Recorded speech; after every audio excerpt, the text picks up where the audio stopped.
একটি রাত 1000 মাসের চাইতে গুরুত্বপূর্ণ।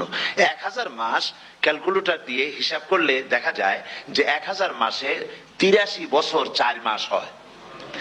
তাহলে তার অর্থ কি এই যে একটানা 83 বছর 4 মাস ইবাদত করলে যে সওয়াব হবে, এই রাত্রে ইবাদত করলে সেই সওয়াব হবে। হতে পারে, এরকম হতে পারে, কিন্তু ব্যাখ্যাটা কি? ব্যাখ্যাটা হচ্ছে আরবিতে আলফুন শব্দ দিয়ে 1000 বোঝানো হয় না।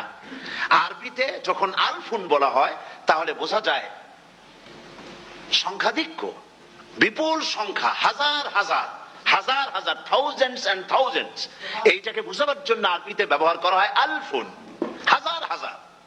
তাহলে আল্লাহ কি বুঝাতে চাচ্ছেন?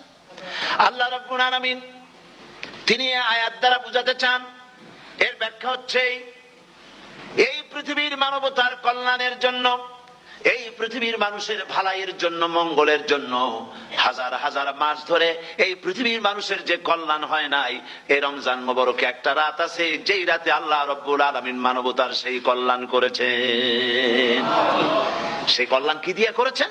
শাহরু রমাদান আল্লাযী উনজিলা ফীহিল কোরআন, কোরআন নাজিল করে পৃথিবীর মানুষকে সেই কল্যাণ আল্লাহ দিয়েছেন। সুবহানাল্লাহ।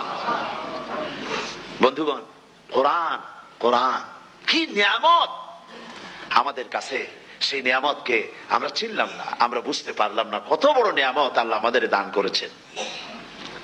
এই কোরআন যেন আপনি শুনতে পারেন, পড়তে পারেন, বুঝতে পারেন, সেই জন্য আল্লাহ রাব্বুল আলামিন শরিয়াত কি সুন্দর ব্যবস্থা করেছে। কোরআন শোনার জন্য রমজান মুবারকে তারাবিহের নামাজের ব্যবস্থা করা হয়েছে। সুবহানাল্লাহ, সুবহানাল্লাহ। যারা সব সময় পড়তে পারেন না, কোরআন তেলাওয়াত জানেন না, অথবা সারা বছরও এক খতম কোরআন শরীফ পড়া হয় না, শরিয়াত কি সুন্দর বিধান করলো যে আপনি যেন 30 পারা কোরআন শরীফ শুনতে পারেন। এই ব্যবস্থা তারাবিহের নামাজের মধ্যে শরিয়াত করে দিয়েছে। আলহামদুলিল্লাহ, আলহামদুলিল্লাহ।